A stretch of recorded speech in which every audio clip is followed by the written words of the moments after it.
One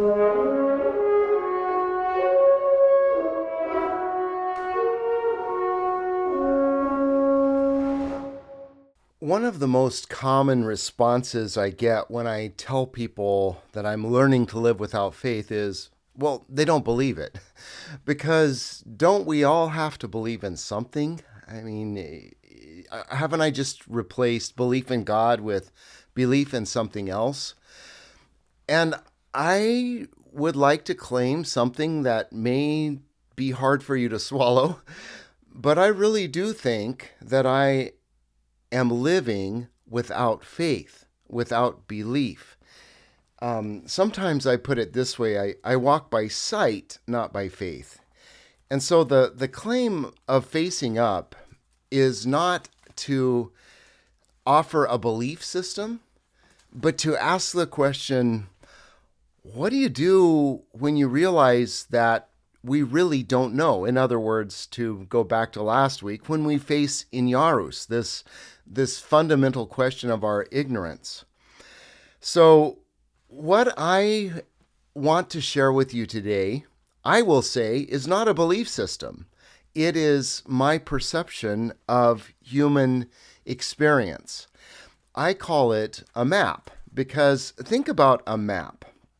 When you have a map, it doesn't tell you what to believe. It just is a representation of what you experience. Presumably, an ant would draw a very different map than a human being, or a cat, or a blade of grass if it could do so. So our map is conditioned by what we are, but as human beings, our perception tends to be pretty similar. So, for example, if you go to another country and you ask them for a map, they won't have a completely different drawing of the geology. If there's a mountain, they may call it something different, but on their map will be a mountain. And the shape of the continent and the lines that are drawn there will be the same because as human beings, we all live in the same perceptual reality. Now, I use reality carefully there because I don't mean capital R. One of my assumptions is that I don't know what reality, capital R, is. I am not Homo sapiens, sapiens meaning wise, of course. I do not claim to be wise. I only claim to be human. And I also operate under the assumption that the fullness of my humanity will be experienced most fully when I lean into that humanity, when I accept my perception, my awareness of what is there as my portion, my lot. This is what it means to be human. If you want to get into that a little bit more, go back to my where I tell the story of my life beyond belief and look at the chapter called I Spy. So what I want to share with you today is a perceptual map. It's not what I believe, as I've said, it's what I see. Now, is it perfect? Is this the perfect map? Of course not. This is my best go at it. Is it based on my imagination? No, it's not based on my imagination. It's based on my perception and my experience.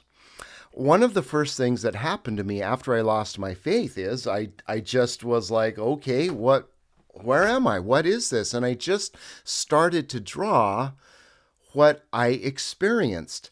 And over time, and actually it came pretty fast, I drew this basic outline that I'm about to share with you today. And it has held true for 4 or 5 years now. I've been, modifying it, refining it, changing terms, drawing lines slightly differently. But you might think of it like an explorer's early map.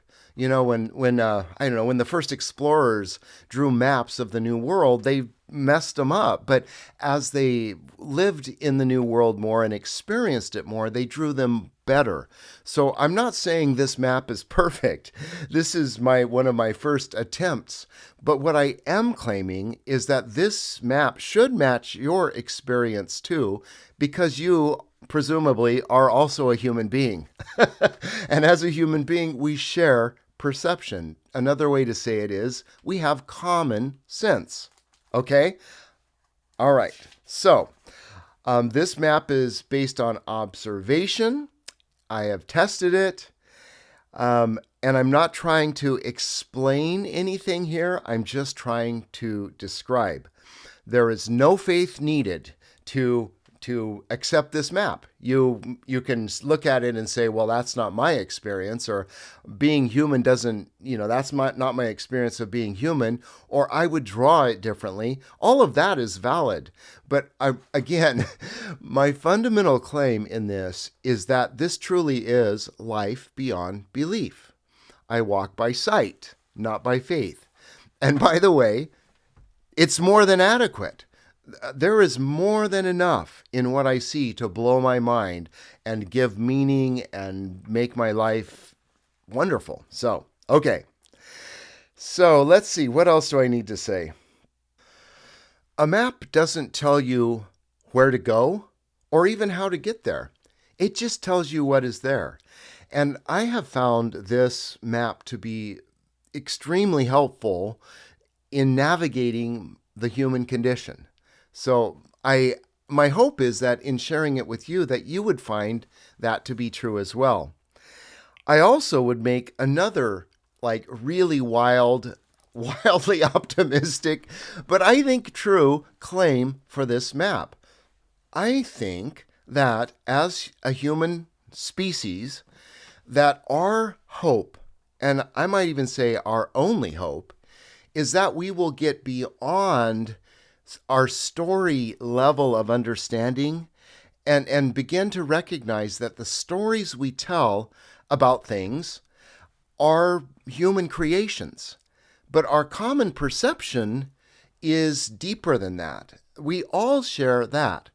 Again, back to the example of if you went to another country, they may tell a whole different creation narrative about how it all got here and what's the point of it all and where it's all going. All of that is human creation.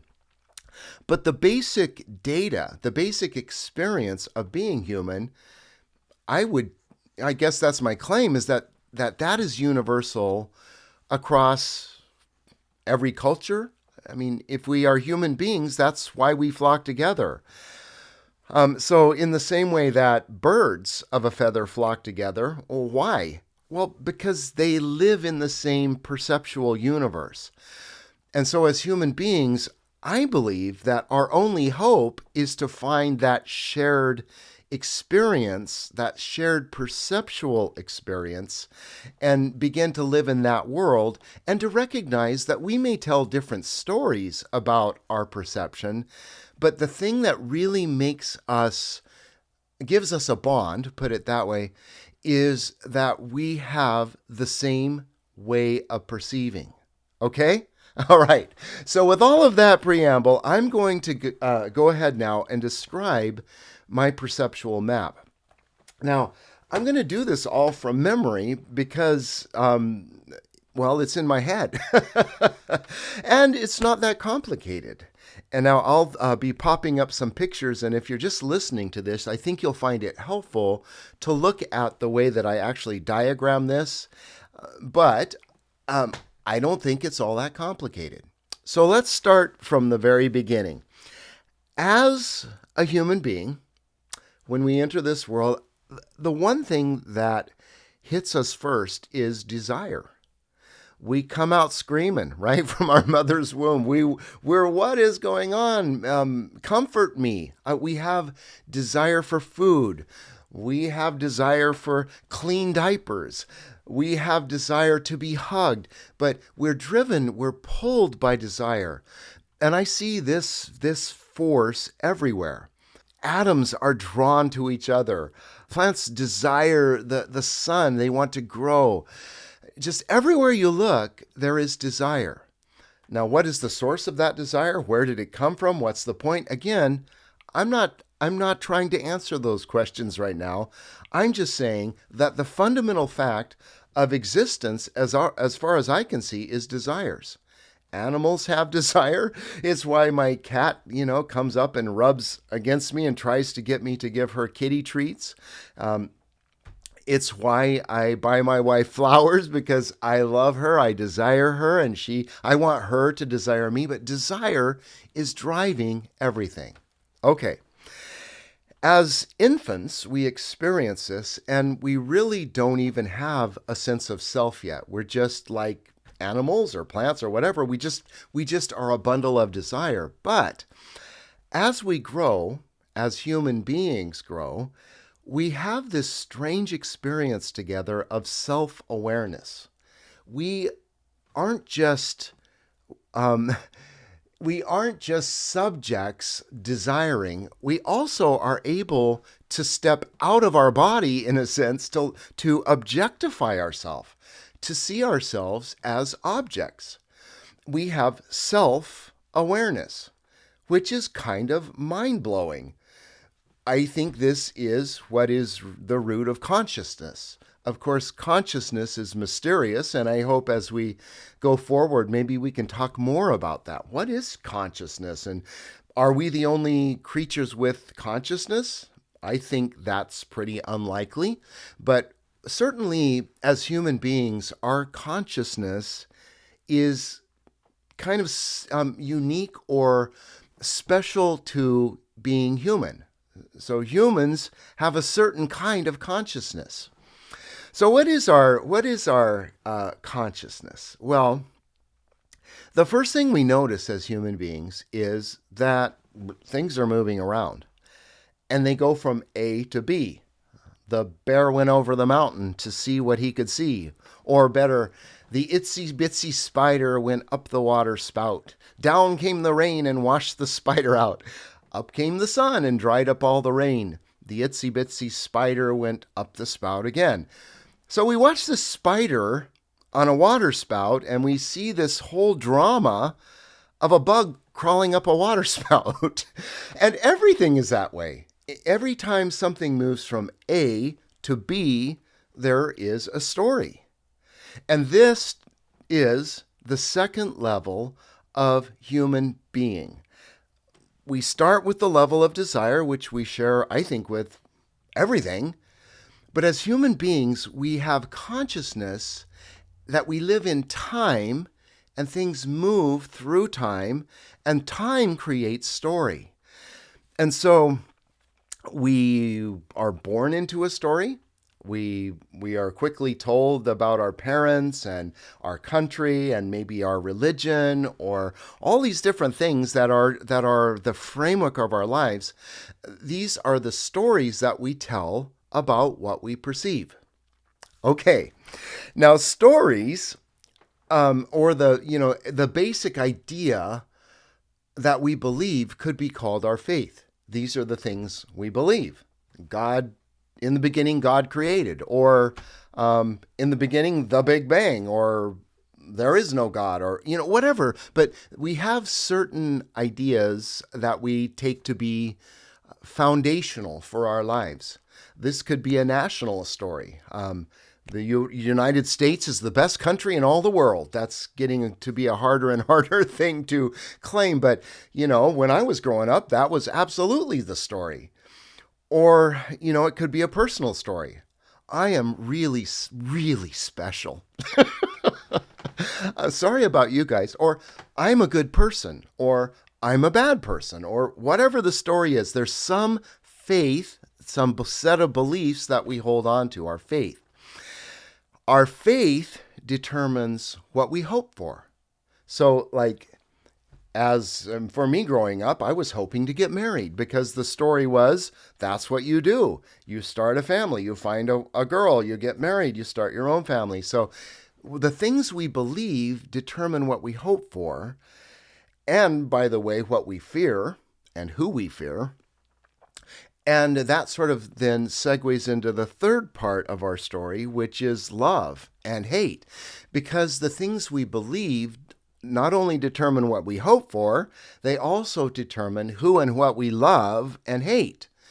So, for me growing up, we hated the communists, because in my evangelical Christian world, They were the devil. They didn't believe in God. They were atheists. They had the nuclear bomb. They were the bad guys. If I believe that my Southern Baptist beliefs are correct, then I look at beliefs that are not like mine, and those need to be stomped out. So I grew up hearing a whole lot about, boy, what was wrong with the Mormons and how dangerous they were because they didn't believe what we believed. They needed to be converted into our story, or, well, they were bound for destruction, right?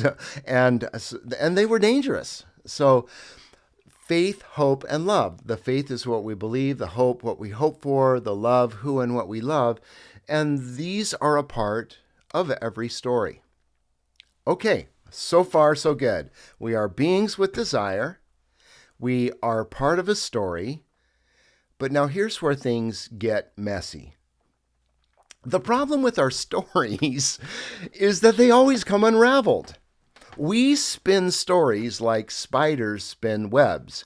And like spiders, we make our homes on our stories, but also perhaps like spiders, these webs are not eternal foundations. They are just a story that we have spun, that we put our weight on, that we live in, and they always come unraveled.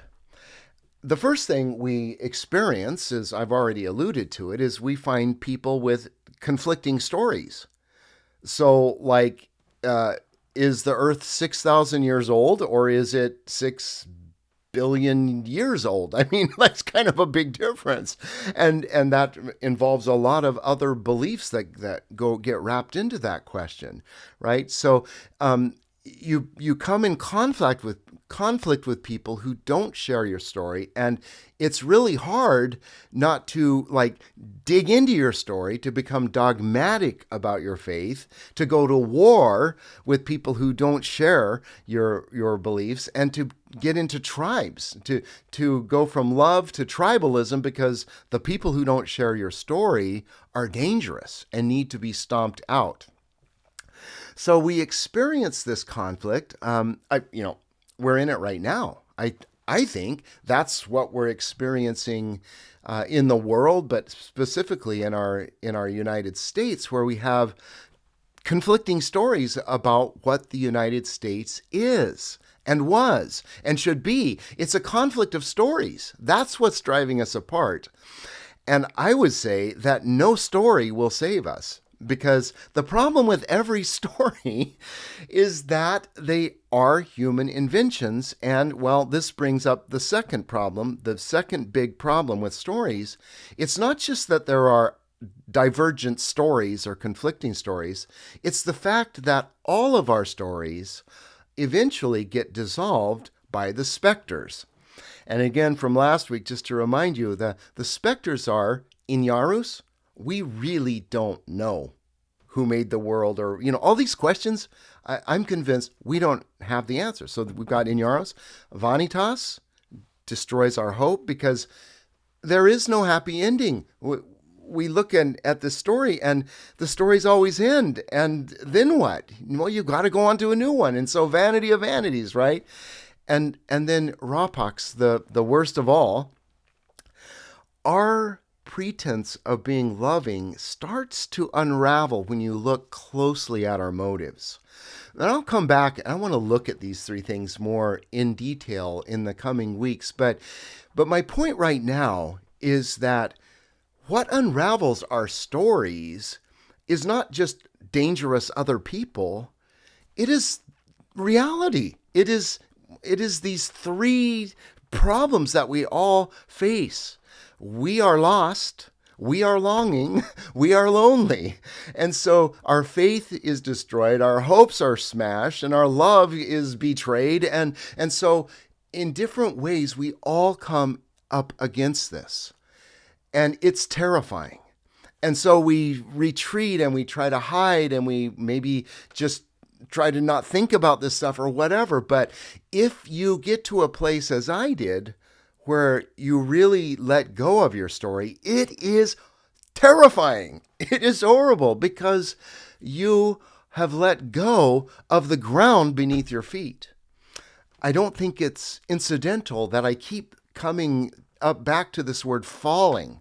And that is the sense when your foundational story crumbles, you're falling, okay? And so the specters tear apart this story level, and at first all you can see is the ruins of your story. But as I talked about again last week a bit, they also open a door to another level of being. And I call this level of being, well, being. So there is desire. Well, first level, there is story, and there is being. Being is an existential level. It's not story-based. It's just existence-based. At the being level, the question is simply to be or not to be. No story, just shall I keep on going or shall I just quit? So, just taking them one at a time, when we recognize that our stories are human inventions, and when our stories crumble, when our faith is shattered, we fall into nihilism. What's the point? But we also recognize that not knowing is kind of cool. In fact, it's really amazing to be in this world and to be blown away by this world and to live in wonder. So to be, the choice to be would be the choice to choose wonder. I choose wonder. I don't understand it, but I choose wonder, as opposed to nihilism. Okay? Second choice here, when we recognize that hope is always shattered, when Vanitas tears apart our hope and we realize no matter how many times we try, we're just Lucy running up to kick Charlie Brown's football, and she always yanks it away, and vanity of okay. We look at that, we see the ruin of our hope, and we fall into despair. Despair is existential. It's at the end of story, we look back on the story, we say, well, what's the point? We live in despair. But there is an option. There is an alternative. I can choose to be. I can say, yes, that's true, but I accept that. I accept that my life has limits, that the end is never final.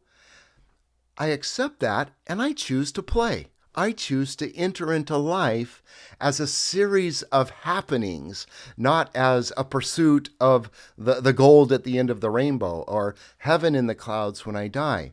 So I choose acceptance and play. And that's the choice to be. It's not because I have a foundational story. It's because I choose to say yes to my existence in the face of Vanitas. And finally, the third decision that we have has to do with love. When love is shattered, I mean, ouch, right? Whether it's a broken marriage, or for me, it was sort of this idyllic view I had of church and what it ought to be, and how people would behave, and how God would treat me, and all of these things about love that just didn't pan out to be true. Well, I felt alienated. I just was like, well, F everybody. I'm trying not to say the F-bomb. By the way, I struggle to say F-bombs. I can't even say it. I grew up, we just didn't do that. And that was like, you just didn't. So occasionally I'll swear, but understand that if I swear, it's because I have really overcome some really hard internal wiring. Anyway, it's easy when we feel rejected. It's natural to just feel alienated. So, and I can choose that. I can be like Daniel Plainview and go off to the woods and try to get away from people and just shove everything and everybody away because everybody's out to get me. But that's not the only thing I can do. There is another choice. I can look at this world, I can see that that is true, and I can choose compassion. And I can recognize that in spite of this being true, as a human being, I'm able not only to objectify myself, but I can look at you as a separate being and discover that when I put my arms around you, when I welcome you, when I make a connection with you, that there is a joy, there is a fulfillment that is like the very best thing in the world. So I can choose compassion for you, not because you're a good person or a loving person or you believe what I believe, but because we are all damned. Because we're all in the same tragic situation. And so this compassion is universal. I can have compassion for everyone. Now, maybe I can't play with everyone because some of the games people are playing, I'm just like, no, I'm not into like predatory games. I like harmony. And so that, is how I would enter back into the story in a playful way, in a way that we are telling stories as an expression of our existence, but we're not speaking of them as the foundation of our existence. And that allows a more playful approach. And the goal, in my view, is to harmonize.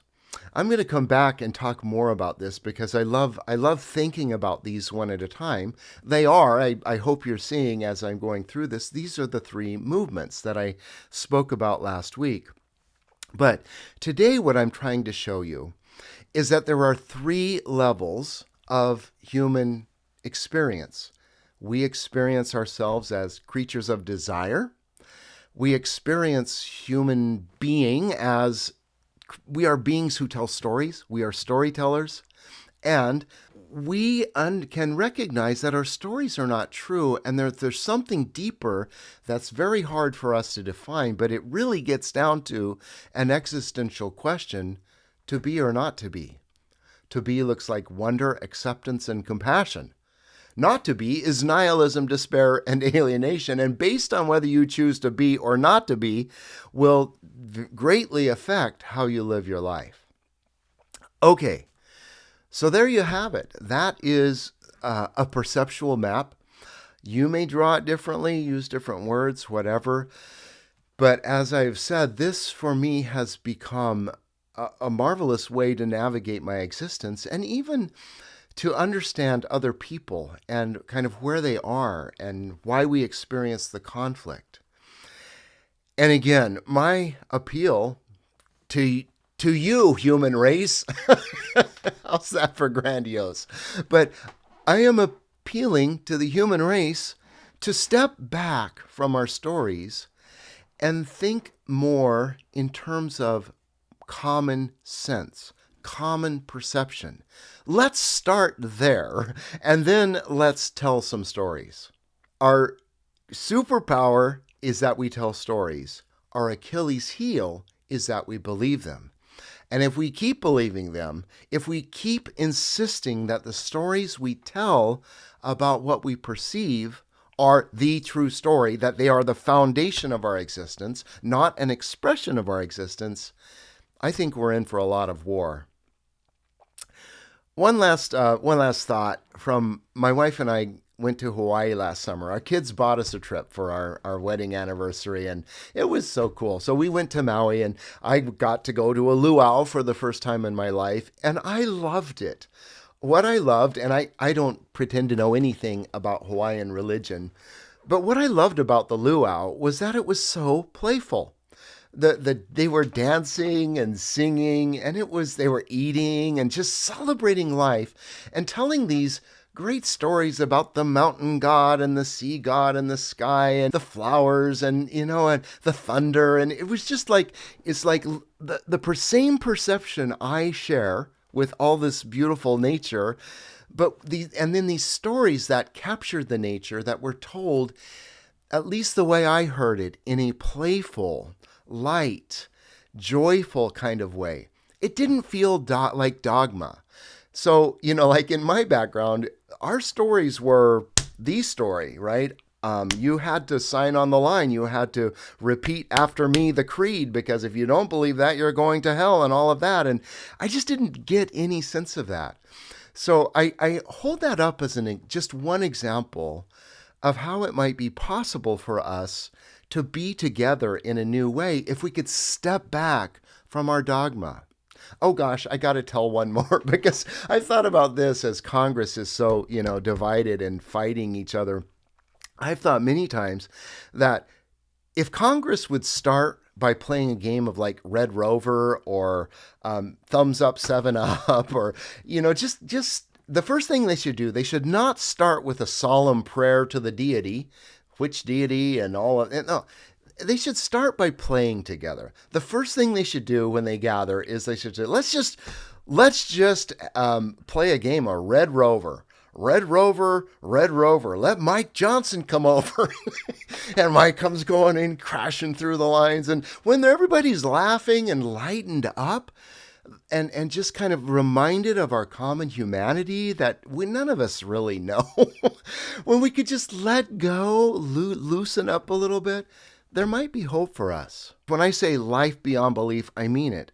I'm trying to share a way of life that we can share together that is beyond belief as a foundation. So our stories or the things that we tell about our perception, those are important, and we should work on that. But first, we have to let go of those stories. See you next week.